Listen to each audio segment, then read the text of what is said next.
kalian menyerah. Pertarungan belum selesai.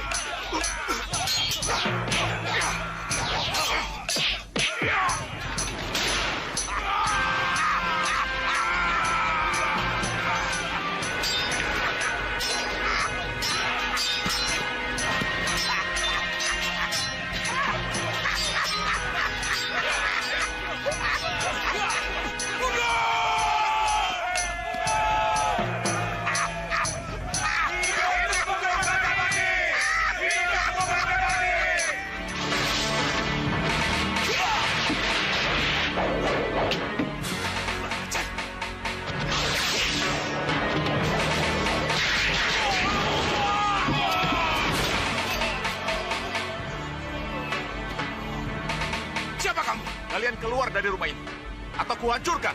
Hah? Langkahi dulu mayatku, baru kuserahkan rumah ini. Serah. Mundur.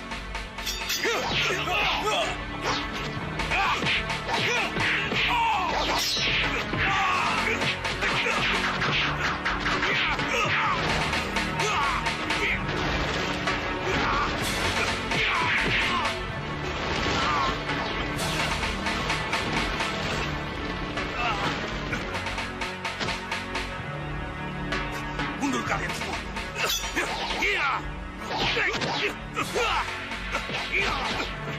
Ayo, kita hajar dia. Ayo.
Banyuadi, kemana tabib Banyumili? Kenapa tidak kelihatan? Jangan-jangan... Kami di sini, Pangeran. Pangeran. Terima kasih, Pangeran. Terima kasih. Pangeran sudah mengembalikan rumah ini kepada kami. Rumah ini bukan untuk berandal seperti mereka, Ki. Berandal seperti mereka harus dihancurkan. Jadi, itulah ganjaran yang layak mereka terima. Sekali lagi terima kasih, Pangeran. Kami tidak tahu apa jadinya nanti kalau Pangeran tidak datang. Selamat datang di pondok kami yang sangat seadanya ini, Pangeran. Mari, silakan, Pangeran. Terima kasih. Silakan. Banyu Yekti, urus mereka. Biar aku dan Banyu Adi menjamu Pangeran Angelkusuma. Baik, Kang. Ayo kalian semua bantu aku. Baik, Kang. Baik. Ayo. Hamba mengerti. Hamba mengerti. Kepergian putra hamba Anglingkusuma adalah karena kesalahan hamba. Tapi tidak bolehkah hamba tahu di mana putra hamba sekarang? Apa yang sedang terjadi dengannya? Mohon berilah hamba petunjuk, Hyang Widi. Mohon berilah hamba petunjuk.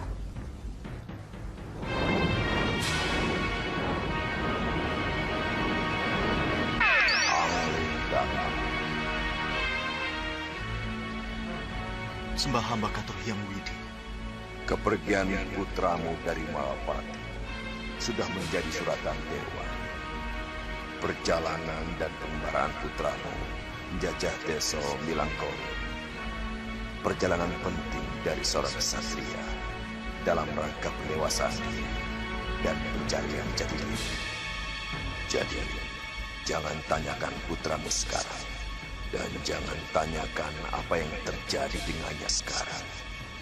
Sebab apapun yang terjadi dengannya, tak jauh berbeda dengan apa yang pernah terjadi denganmu, Angling Dharma.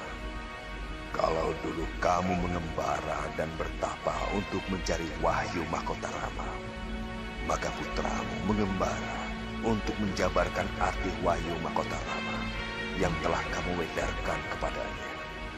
Kasinggihan dawuh Hyang Widi, hamba tahu sabda dewa selalu benar adanya. Katakan apa yang telah kukatakan pada istrimu.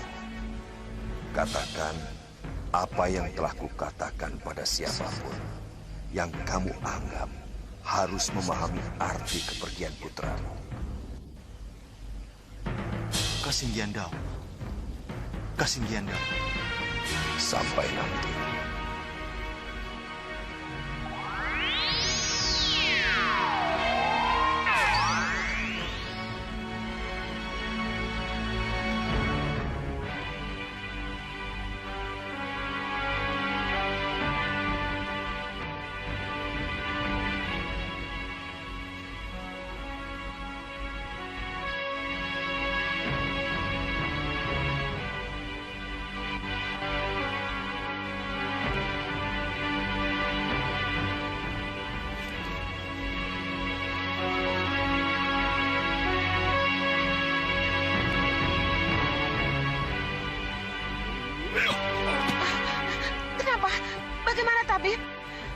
Maaf, saya angkat tangan. Saya menyerah. Saya tidak bisa meraba penyakit apa yang menyerang Putri Melati. Sebagai tabib, sampai setua ini, belum pernah saya menemukan penyakit seperti ini. Putri bukan meninggal, Gusti Ayu. Putri hanya tidur. Tapi tidur yang tidak bisa dibangunkan. Melati, kenapa kamu, nak? Ada apa? Bangun, Melati, bangun. Jadi, Putriku. Tuan Tabib sama sekali tidak bisa menyembuhkannya. Iya. Maaf. Saya tidak sanggup. Apa? Maaf. Dasar. Praja Geni. Hamba Gusti. Bagaimana ini? Kamu kepala rumah tangga di sini. Cepat berpikir, cari jalan keluarnya. Baik, Gusti. Baik. Kemungkinan kita harus segera menyayembarakan pengobatan ini, Gusti. Sayembara? Sayembara bagaimana? Kita harus merangsang para pengikut sayembara, Gusti. Dengan hadiah yang besar. Yang paling tepat, sang penyembuh akan mendapatkan separuh dari tanah dan kekayaan Kanjeng Tumenggung, Gusti.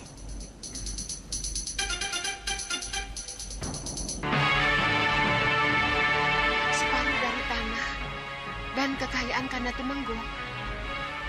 Haruskah sebanyak itu? Harta dan kekayaan mudah didapatkan kembali, Gusti. Apalagi bagi seorang Kanjeng Tumenggung.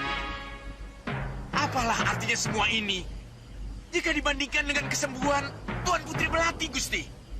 Putri Melati kenapa lagi? Putri Melati. Kenapa nih, Laras? Ada apa? Kaki Putri semakin dingin. Melati, jangan tinggalkan ibu, nak. Melati. Gusti, cepat ambil keputusan, Gusti. Saya tidak bertanggung jawab atau dipersalahkan oleh Kanjeng Tumenggung kalau sampai terjadi apa-apa dengan Putri Melati. Aku bisa mengiyakan usulmu itu, Brajageni. Tapi kita harus minta izin dulu pada Kanda Tumenggung. Karena yang kita hadiahkan begitu besar. Kalau kita harus menunggu Kanjeng Tumenggung, kita bisa terlambat, Gusti. Kita sedang berlomba dengan waktu. Tapi itu terserah Gusti. Pokoknya, saya tidak mau bertanggung jawab kalau sampai terjadi apa-apa dengan Putri Melati.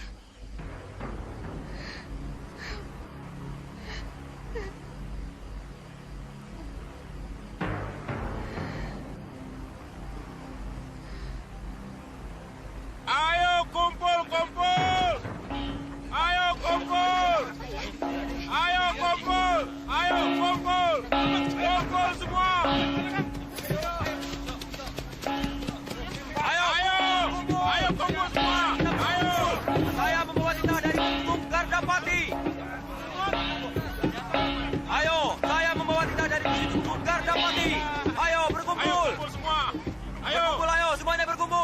saya membawa titah dari Tumenggung Gardapati.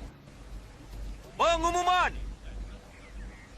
Barang siapa yang bisa menyembuhkan Putri Melati dari penyakit tidur panjangnya, maka berhak atas hadiah berupa separuh tanah dan kekayaan Katumenggungan dari Yang Mulia Tumenggung Gardapati. Saya ulangi. Barang siapa yang bisa menyembuhkan Putri Melati dari penyakit tidur panjangnya, maka berhak atas hadiah berupa separuh tanah dan kekayaan Katumenggungan dari Tumenggung Gardapati.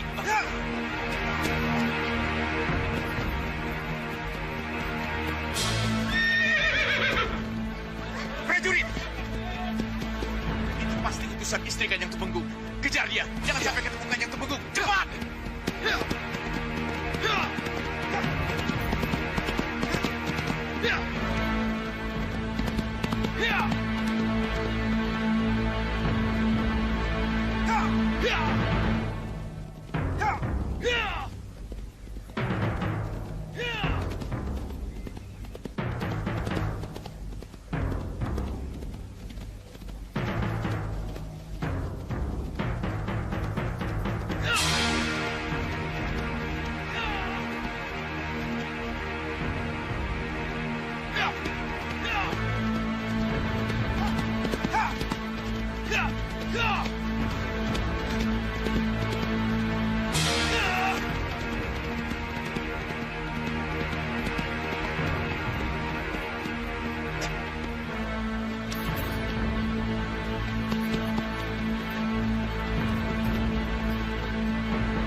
Kurang ajar.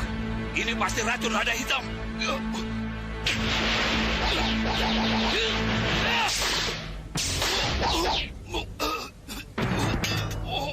Aku akan menjauhkan kudanya. Rasakan, kamu tidak akan bisa mengejar aku lagi.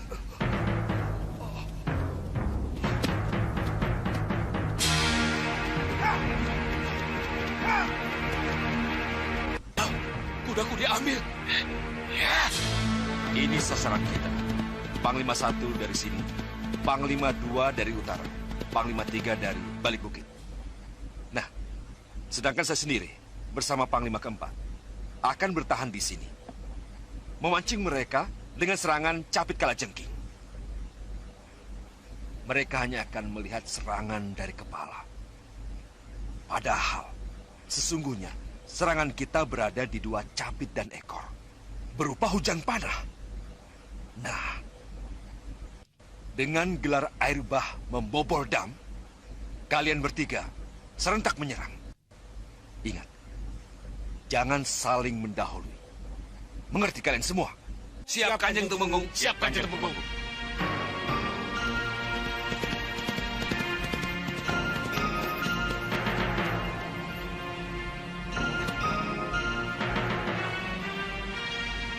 Ada apa? Kenapa kamu kemari? Surat dari Den Ayu, Kanjeng. Penting sekali.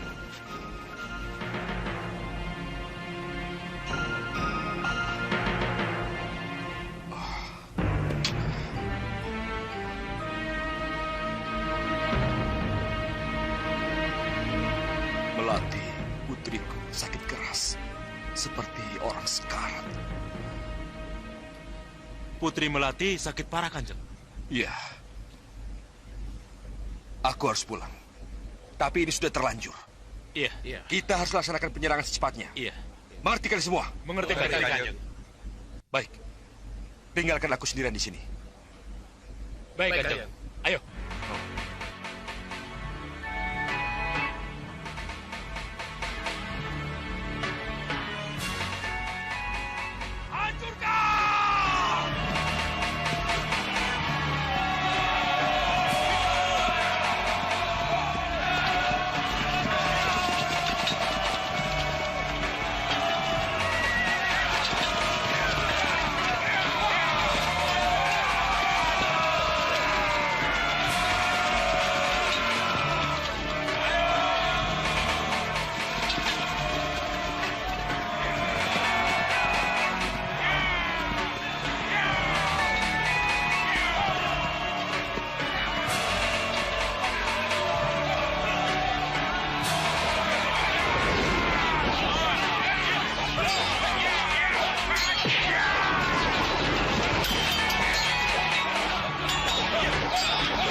Cukup sampai di sini.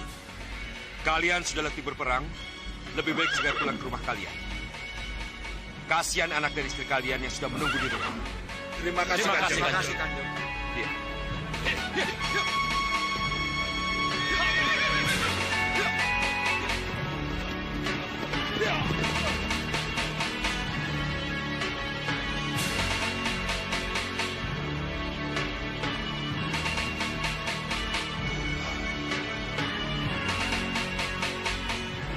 Kanjeng, ayo Dayang cepat.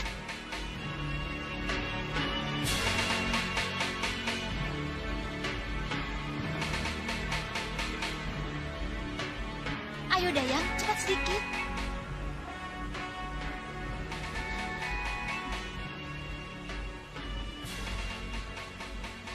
Silakan Kanjeng. Kanjeng, kasihan Putri Melati, Kanjeng. Bagaimana keadaan putriku? Sudah ada 10 tabib dan orang pintar yang memeriksa. Tapi semua jawabannya sama, Kanjeng. Apa kata mereka? Mereka bilang mereka tidak sanggup mengobati dan mengetahui penyakit yang dialami Putri Melati, Kanjeng. Ya.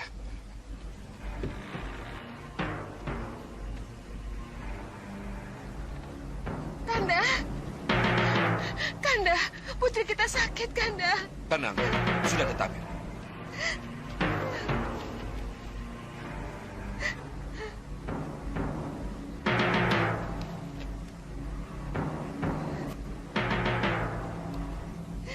Bagaimana tabib? Maaf Kanjeng Tumenggung. Saya juga tidak mampu menemukan apa penyakit Putri. Saya khawatir jika dalam 2-3 hari ini Putri Melati tidak bisa disembuhkan dan tidak bisa ditemukan obatnya. Maaf Tumenggung, Putri Melati tidak akan tertolong. Yang aku butuhkan penyembuhan, bukan kabar buruk. Jadi, untuk apa lagi kamu ada di sini? Ayo berdiri. Maaf Tumenggung. Kami keluar.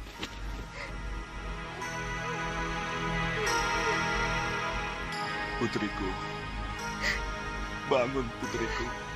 Sakit apa kamu? Kenapa bisa begini, nak? Bangun, Gusti. Kenapa kamu putriku? Putriku.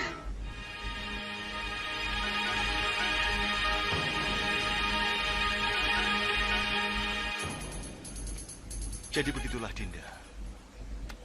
Mau tidak mau, dikehendaki atau tidak, Angling Kusuma memang harus pergi dan mengembara sesuai dengan suratan dewa. Tapi jangan khawatir, pada saatnya putra kita akan kembali lagi. Karena begitulah suratan dewa.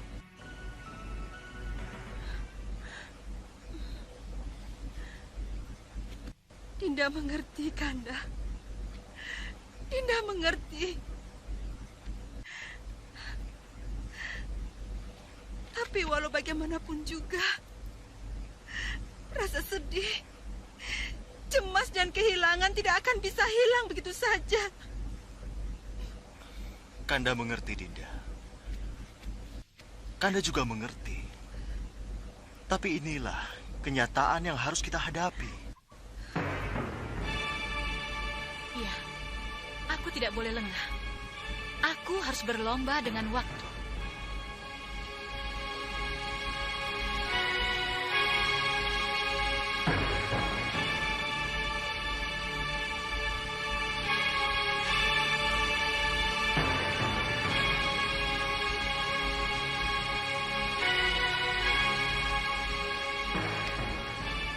Ampun, Kanjeng Tumenggung. Kenapa kamu kemari? Ada yang ingin kamu katakan? Iya, Kanjeng Tumenggung. Mengenai apa? Maaf, Kanjeng Tumenggung. Waktu tinggal 2 hari lagi, besok atau lusa. Saya ingat bahwa ada seorang tabib yang kecuali ahli obat, juga menguasai olah kebatinan. Jika Kanjeng Tumenggung berkenan, izinkan saya untuk memanggilnya. Kenapa tiba-tiba kau ingat padanya? Maaf, Kanjeng Tumenggung. Hubungan batin saya sangat dekat sekali dengan Putri Melati. Kejadian ini membuat hati saya resah. Belakangan ini, saya sukar tidur. Dengan penuh keyakinan, saya percaya bahwa tabib itulah yang mampu menyembuhkan penyakit sang putri. Siapa nama tabib itu? Tabib Banyumili Kanjeng Tumenggung. Di mana dia tinggal? Tidak jauh dari desa saya. Dengan kuda, setengah hari perjalanan. Kalau begitu, pagi-pagi sekali, bersama terbitnya matahari, berangkatlah kamu. Cepat jemput dia. Baik, Kanjeng Tumenggung. Mohon pamit. Ya.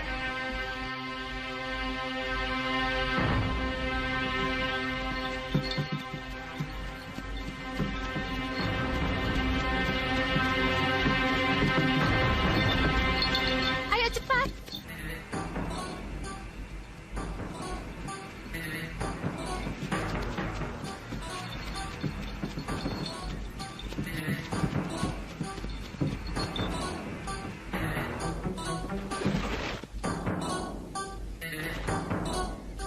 Kalian menyerang! Siapa mereka? Tenang, Nyi. Kelihatannya mereka bukan orang baik-baik.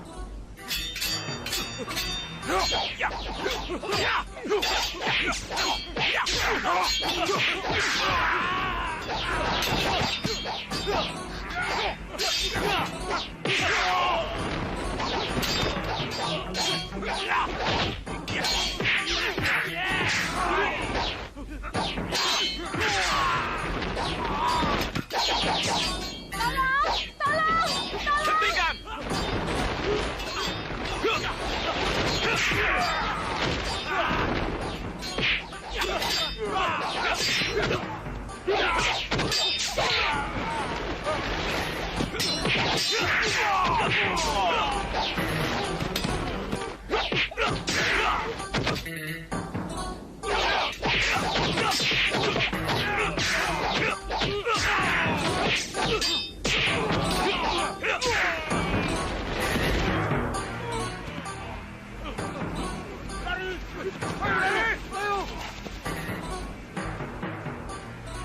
Kisanak, terima kasih Kisanak. Kisanak telah menyelamatkan kami.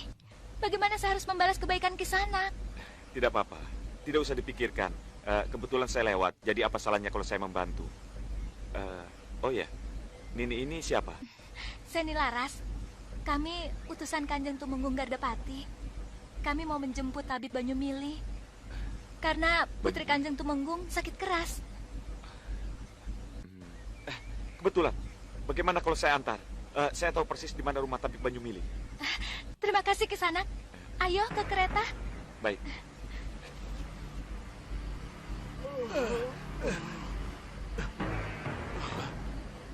Ada yang datang? Iya, Kang. Ayo kita lihat.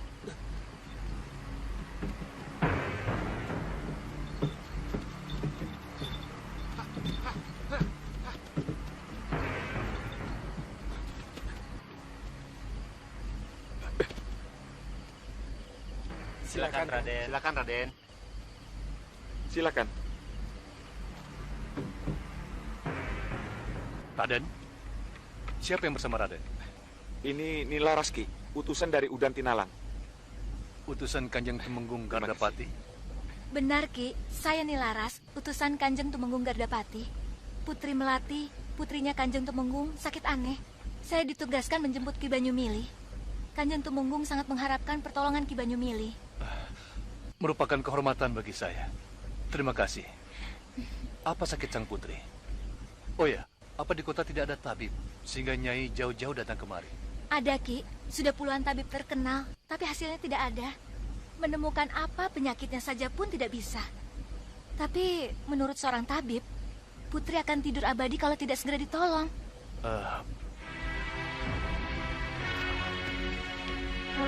Silakan ya, Raden.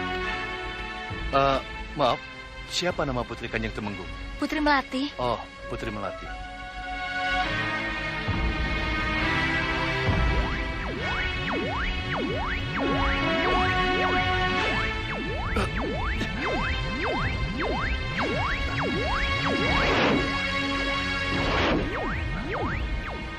Sekarang juga kita harus berangkat, agar besok pagi kita sudah sampai. Waktunya sudah sangat mendesak, sangat gawat. Banyu Adi, siapkan obat-obatan sekarang. Baik, Kang. Nyai, mohon maaf sebentar. Raden, kita harus bicara.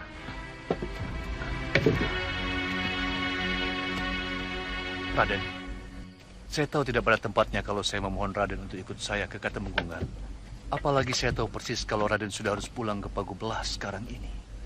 Tapi menurut saya hanya Radenlah yang mampu membantu saya melakukan penyembuhan ini. Kenapa Ki Banyumili bicara seperti ini? Sakit aneh Putri Melati dibuat oleh seorang dukun hitam atas permintaan seseorang yang sangat berpengaruh di Katemenggungan. Jadi sudah bisa dipastikan kalau saya memenuhi permintaan Kanjeng Tumenggung akan terjadi sesuatu pada saya. Apakah kalau Ki Banyumili tidak datang, Putri Melati akan benar-benar tidur abadi seperti yang dikatakan oleh Nilaras? Iya, Raden. Iya. Itulah sebabnya. Walaupun saya tahu risikonya, saya tetap memenuhi permintaan Kanjeng Tumenggung. Bagi saya, keselamatan sang putri lebih dari segalanya. Iya. Tunggu sebentar. Baik. Saya akan menunda kepulangan saya. Saya akan dampingi Ki Banyumili ke Katemenggungan. Tapi ingat, Ki, dalam perjalanan nanti dan selama di Katemenggungan, jangan pernah panggil saya Raden. Dan jangan sekali-sekali panggil nama saya. Raden? Ki Banyumili tidak usah tahu kenapa syarat itu harus dipenuhi. Yang penting orang lain tidak perlu tahu siapa saya ini sesungguhnya. Iya, Raden. Panggil saya Banyu Aji dan perkenalkan saya sebagai adik atau keponakan yang membantu tabib. Baik, Raden. Itu yang saya minta. Baik. Bagaimana?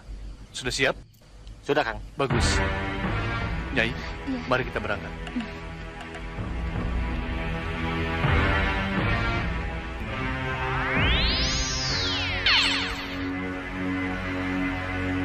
Bopo, tinggal sisa-sisa perang yang tertinggal, Bopo. Siapkan Cabit Kalajengking!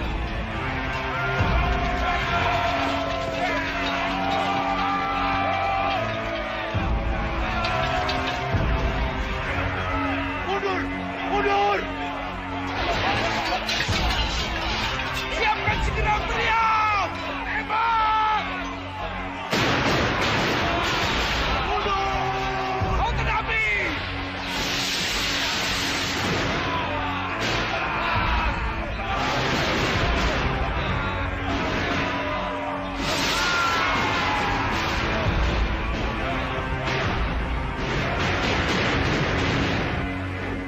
Lalu, apa yang harus kita lakukan, Bopo? Bagaimana saya bisa bertemu Gardapati, Bopo? Ya, tentu saja langsung ke Udan Tinalang, Gendrawani. Saya setuju, Bopo. Ayo kita ke sana, Bopo. Gendrawani, tunggu. Tapi nanti dulu, Gendrawani. Walaupun bagaimana, Bopo harus melihat dulu apa yang terjadi. Kita tidak mungkin masuk begitu saja. Harus ada cara untuk bisa masuk ke Katemenggungan yang pasti dijaga ketat itu. Iya, Bopo. Kalau begitu, kita harus segera melihat situasi Katemenggungan agar kita bisa segera masuk ke sana, Bopo. Nanti dulu. Bopo harus cari cawan dan bokor untuk kembang setaman. Di sini, Bopo, mencari bokor dan kembang setaman. Ya, itu kan satu syarat untuk bisa melihat apa yang ingin kita lihat, Gendrawani. Apa tidak membuang-buang waktu, Bopo? Oh, tentu saja tidak. Ayo ke sana. Mudah-mudahan ada cawan atau bokor yang bisa ketemukan di sana. Ayo.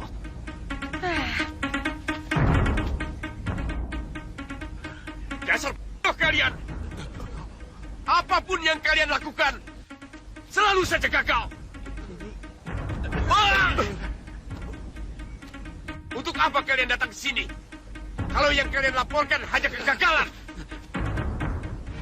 Ampuni kami, Raden. Berdiri kalian.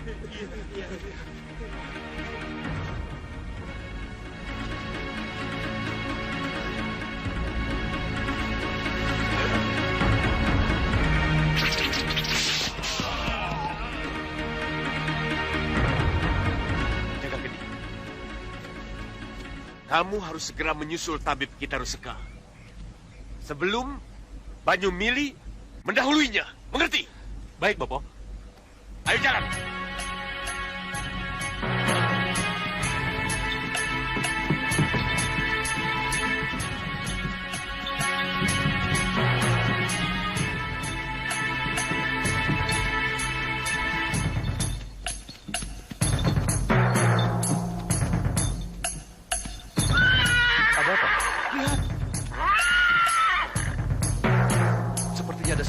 gumpalan asap itu. Kalau memang ada unsur sihir, saya punya penangkalnya. Cepat lakukan sesuatu, Ki. Jangan terlambat. Cepat kalian turun.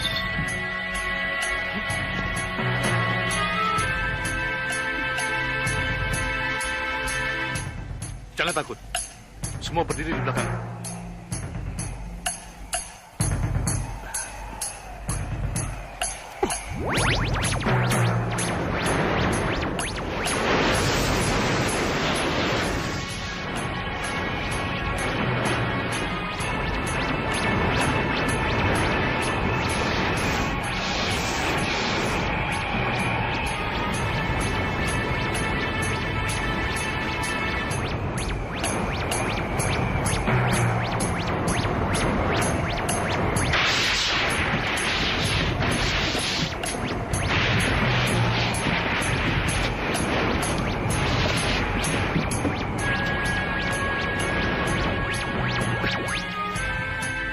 Ayo cepat, kita menyingkir dari sini.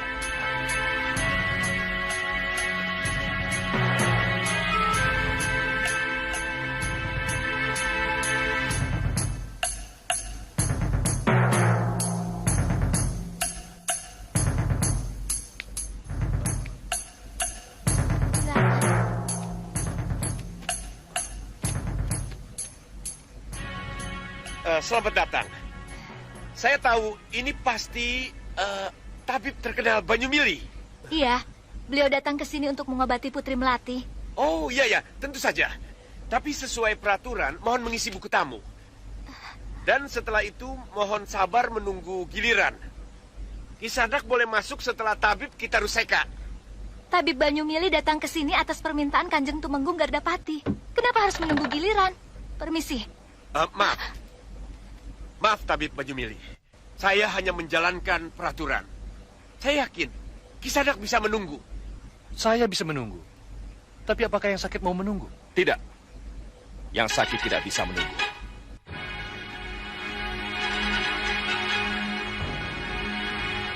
Tabib Banyumili. Saya Kanjeng Tumenggung. Silakan masuk. Baik.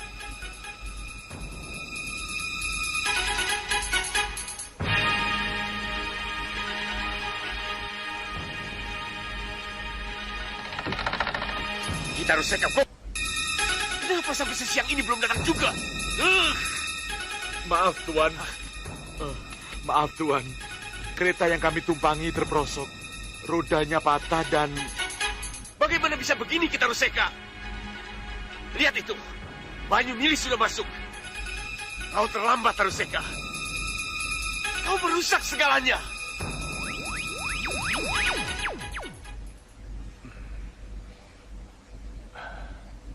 Bagaimana? Apa yang terjadi dengan putri saya? Mohon maaf, Kanjeng. Saya harus memberitahukan yang sebenarnya. Apa? Putriku sudah meninggal. Sekararo, kita dengar dulu penjelasannya. Bukan. Sakit Putri Melati bukan sakit biasa. Tapi karena dibuat oleh seseorang.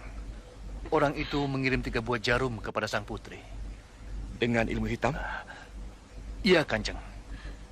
Dengan ilmu hitam.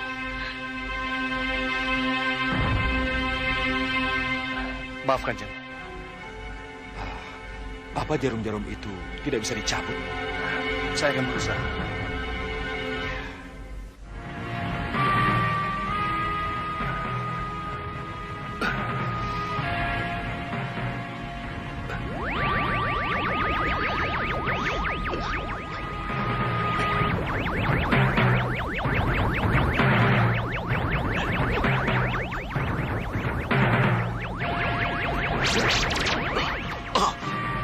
Dia berhasil.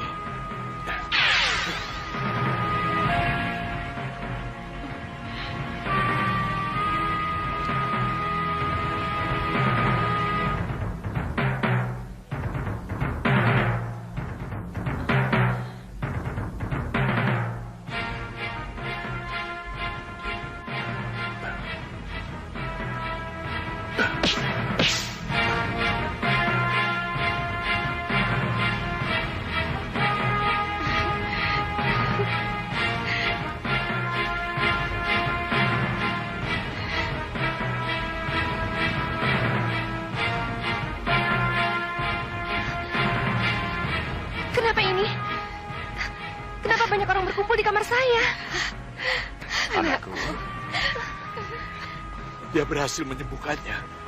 Tidak! Jangan biarkan itu terjadi, Kitaro Seka. Jangan!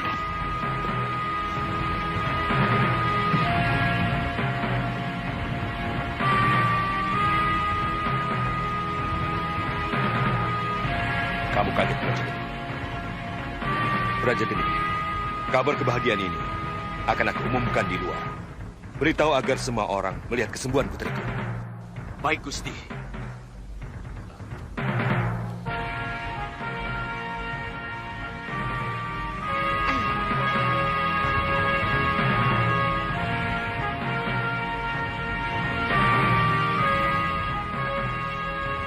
Ingat, saya tidak mau rahasia ini terbongkar.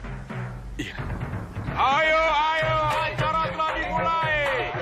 Sekepeng menonton, 5 kepeng ikut menari. Ayo. Satu kepeng menonton, 5 kepeng menari. Ayo, 5 kepeng naik. Ayo. Wah, cantik-cantik semua. Aku yang bahedel ya. Aku yang besar.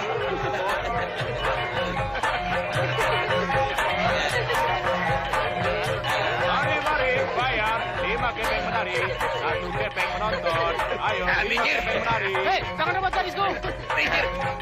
Tuan, 5 kepeng ikut menari. Kamu tidak kenal siapa kami. Haruskah Gedang Ganjar dan Gendang membayar? Tapi yang menari di sini semua harus bayar. Minggir!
Cekat, biarkan mereka pergi.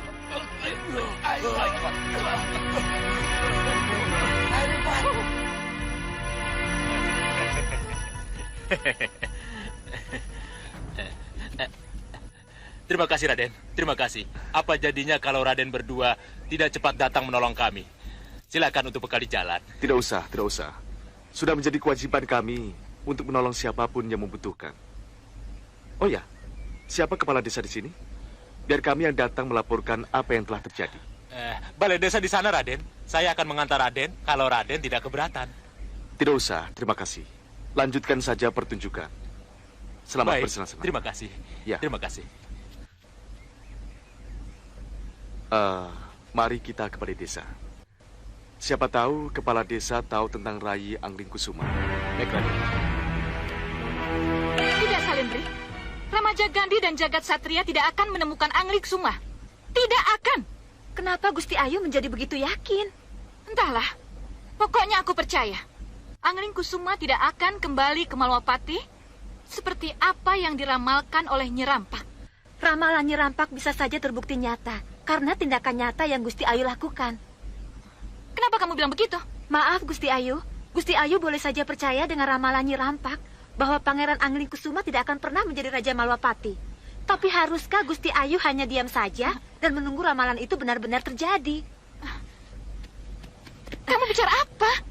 Maaf, Gusti Ayu. Seharusnya Gusti Ayu berpegang pada pengalaman bahwa Pangeran Anglingkusuma bisa kabur dari Malwapati karena usaha keras Gusti. Saya yakin Pangeran Anglingkusuma masih ada di Malwapati kalau saja Gusti Ayu tidak mendesak Prabu Anglingdarma untuk menyelenggarakan pesta menjaring calon pendamping. Iya, iya. Kamu benar. Kalau begitu, bagaimana kalau Gusti Ayu mempercepat lagi kepastian pengangkatan Raden Danurwenda sebagai pewaris tahta? Maksudmu? Ya, tentu saja untuk memastikan Pangeran Anglingkusuma benar-benar tidak pulang. Tapi bagaimana caranya? Karena Ki Parusa sudah tidak ada, bagaimana kalau kita mencari Ki Parusa yang lain? Kamu pikir mudah? Mencari orang seperti Ki Parusa? Saya punya Gusti Ayu. Saya punya seseorang yang bisa Gusti Ayu bayar untuk memastikan Pangeran Anglingkusuma benar-benar tidak pulang. Siapa orang itu? Sebut nama dan di mana kita bisa menemuinya. Baik, Gusti Ayu. Ikut saya sekarang. Akan saya pertemukan Gusti dengannya.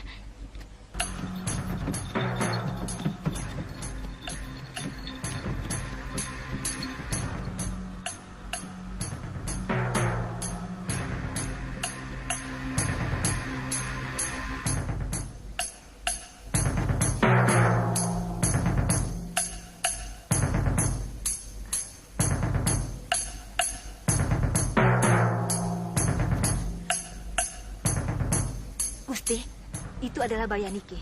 Dia adik dari Bayanaka yang akan kita temui. Mari.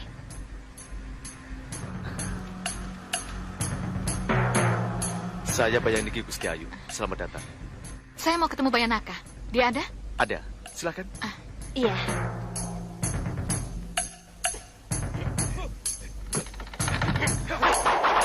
Silakan.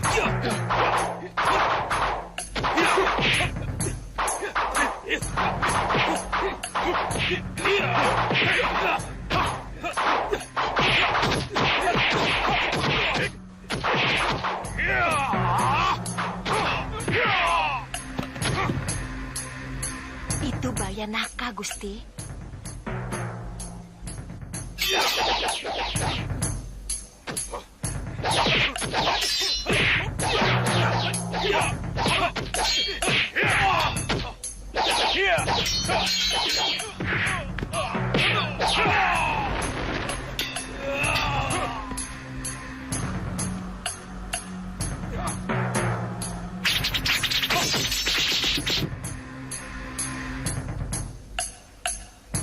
Ilmunya luar biasa, Gusti.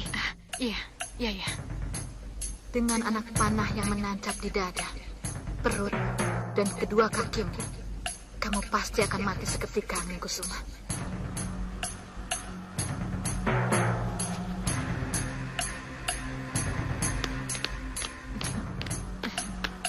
Gusti Ayu Sukesi meminta Kakang untuk memburu Pangeran Anglingkusuma dengan bayaran yang tinggi. Iya.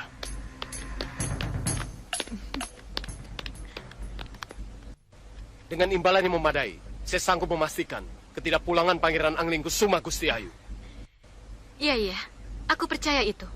Itu sebabnya aku bawakan kamu ini. Terima kasih, Gusti Ayu. Ya. Terima kasih atas kepercayaan yang Gusti berikan kepada saya. Iya. Saya tunggu beritanya.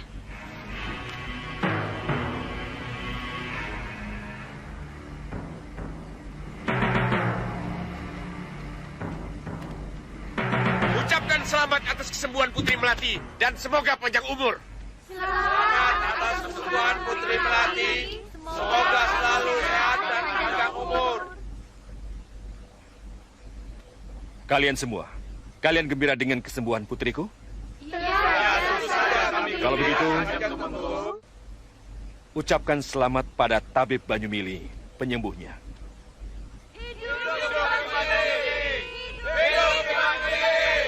Sebab kecuali penyembuh, Tabib Banyumili juga mengetahui bahwa sakit putriku adalah sakit yang disebabkan oleh seseorang.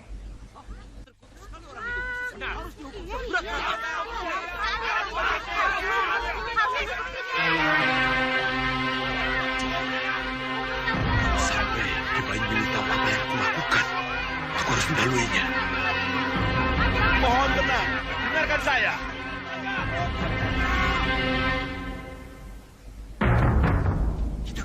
Apa yang akan kamu lakukan? Para sepuh, para kerabat Katumenggungan yang saya hormati, Saya setuju. Siapapun yang membuat Putri Ayu Melati sakit harus dihukum. Dan kalau perlu dihukum pici seperti yang kalian teriakan.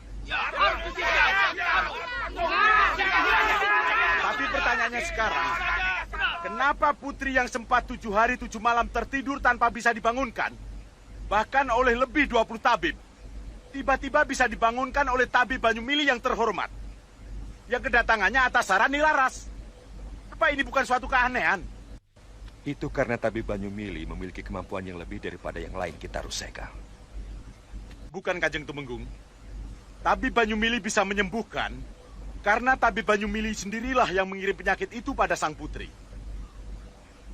Siapa yang mengirim penyakit, tentu dia akan tahu di mana letak dan bagaimana cara menyembuhkannya. Maka tidak usah diragukan lagi. Dialah yang mengirim penyakit itu. Ki Banyumili. Iya. Ki Banyumili telah mendengar penjelasannya. Ada tanggapan? Yang saya lakukan hanya murni menolong. Murni membantu. Saya hanya tabib biasa. Tabib desa. Tapi jika kita Ruseka, seorang tabib kota menuduh saya seperti itu, ia harus bisa membuktikan bahwa jika seseorang bisa memberikan penyakit, berarti dia bisa juga menyembuhkan. Oh, tentu bisa saya buktikan. Saya tidak percaya. Saya ingin melihat. Peragakan kalau benar-benar bisa. Dengan senang hati. Jika diizinkan oleh Kanjeng Tumenggung. Peragakan. Tenang, tenang. Semuanya tenang. Saya akan buktikan. Iya.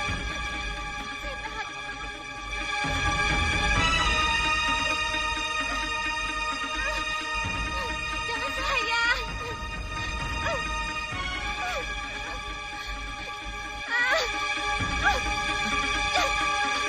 Lihat kemari.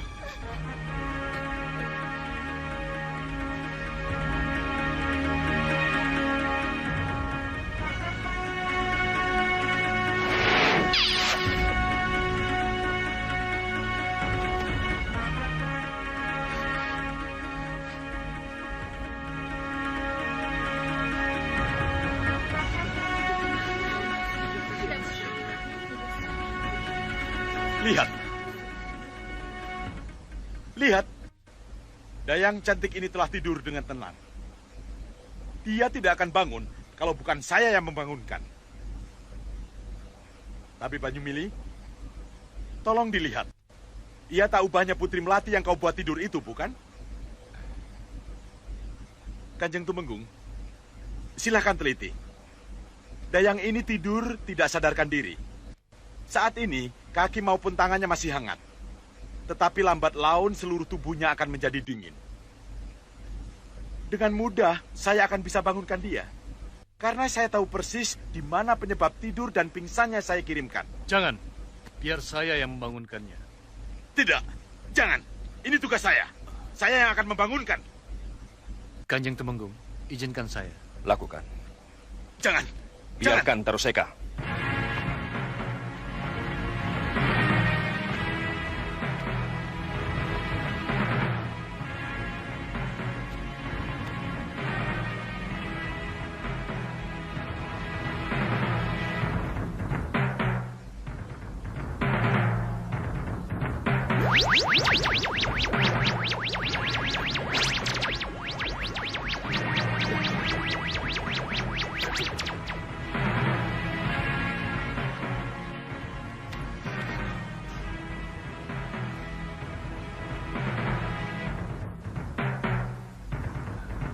Perhatikan. 3 jarum ini sama dengan 3 jarum yang tadi saya cabut dari Putri Melati. Bentuknya sama, dari emas yang sama. Apa artinya ini? Itu artinya, yang mengirim jarum pada Putri Melati adalah tabib kita Ruseka.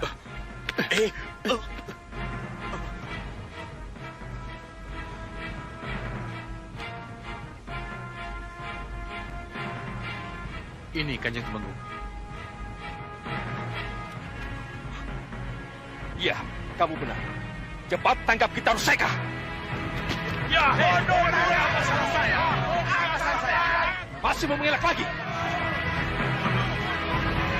Ampun, Kanjeng Tumenggung. Ampuni hamba Kanjeng Tumenggung. Saya mengaku. Kamu dengar apa yang mereka katakan?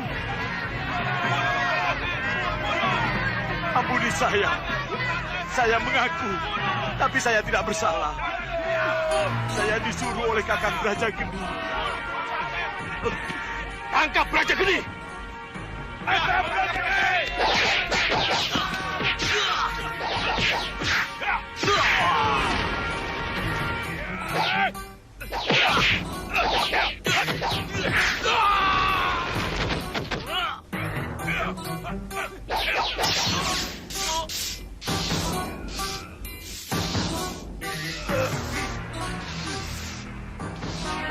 Bagaimana, Kanda?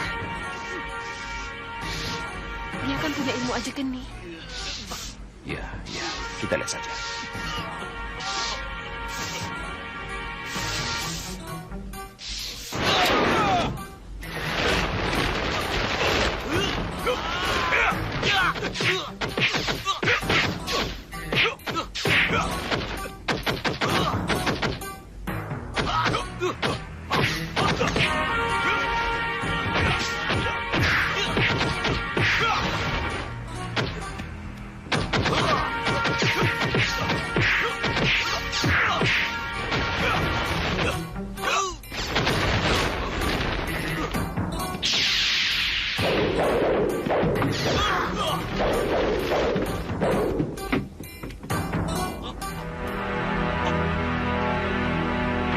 Luar biasa.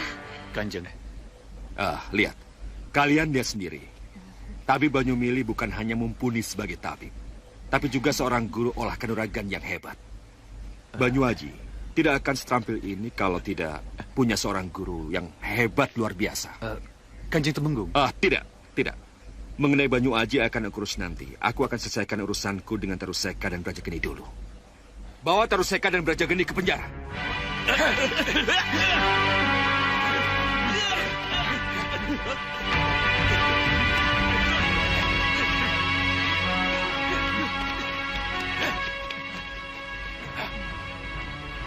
Banyumili, Banyuaji, ikut saya. Baik. Saya ragu kalau Banyu Aji itu anaknya Banyumili. Kenapa ragu? Lihat saja dia, tidak ada mirip-miripnya. Masa? Benar, Bopo. Benar. Apa yang dikatakan oleh Putri Melati itu, Bopo? Iya. Orang lain boleh saja tidak mengenal siapa sebenarnya Banyu Aji itu. Tapi kita tahu persis bahwa Banyu Aji itu adalah Angling Kusuma. Iya, Bopo. Inilah sebabnya kenapa kita dituntun oleh Kembang Staman ke tempat ini, Bopo. Gardapati bukanlah calon pendamping saya, Bopo. Tapi karena Gardapati itulah kita bisa tahu Pangeran Malwapati ada di sana, Bopo. Kamu benar, Gendrawani. Tapi kenapa Angling Kusuma sampai ke sini dan pakai menyamar sebagai anak Ki Banyumili segala? Inilah yang dimaksud dengan kemelut yang sebenarnya oleh Ratu Gelap-Gelapnya Kegelapan, Bopo. Maksudmu?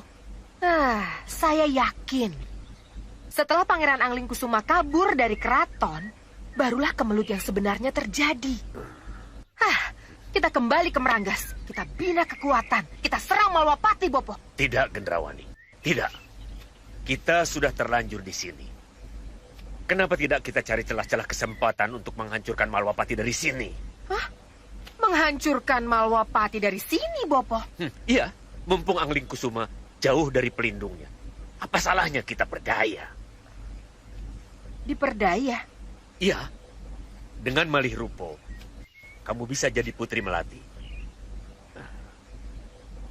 Kamu bisa merayunya.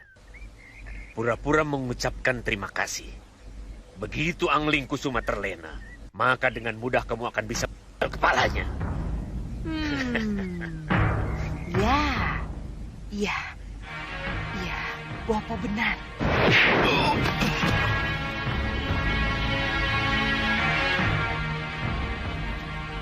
Gendrawani. kaget dengan kedatanganku, Angling Dharma? Iya. Dan kau akan lebih kaget lagi kalau kamu mengetahui apa yang aku bawa. Angling Dharma. Pangeran?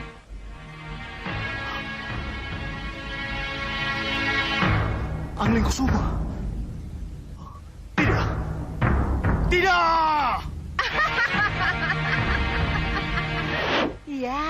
Ya. Hah, guncangan seperti itulah yang ingin saya berikan kepada Prabu Angling Dharma, Bopo.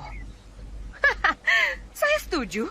Kita tetap di sini dan saya akan mencari kesempatan untuk malih rupo dan menemui Angling Kusuma, Bopo. Anakku, kita harus cari tempat strategis. Kita dekati Ketumenggungan. Begitu ada kesempatan, kamu harus langsung masuk. Saya setuju, Bopo.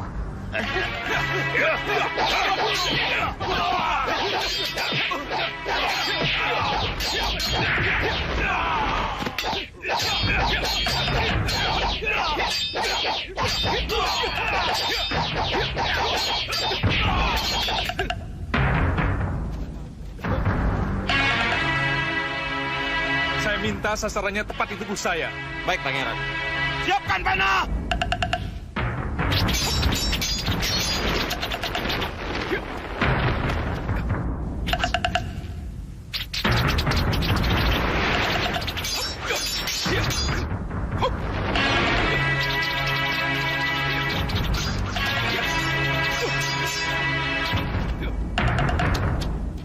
Cukup, Danuruenda.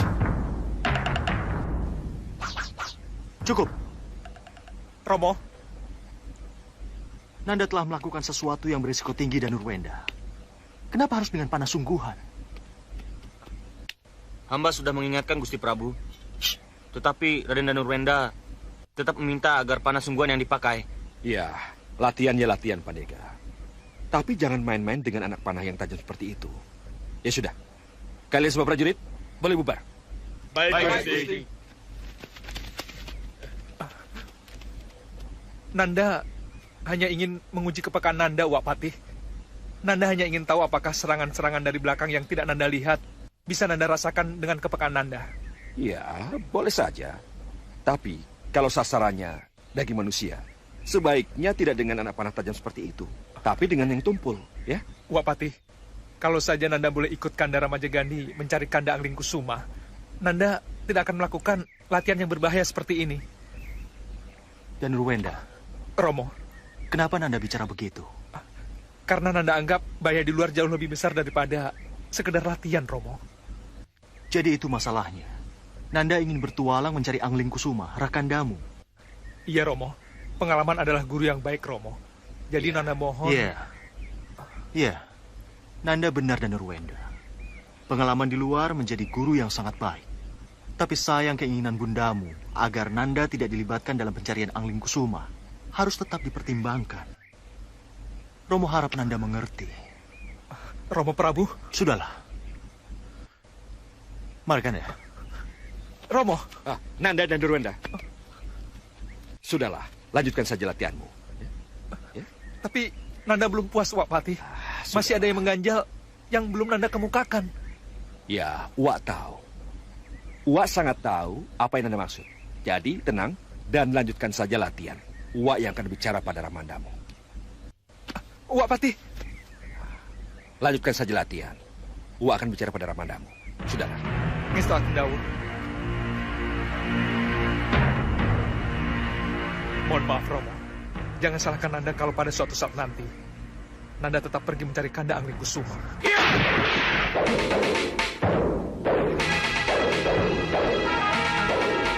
Siapa yang menjebol pintu kejar rumah? Maaf, tidak tahu yang mulia.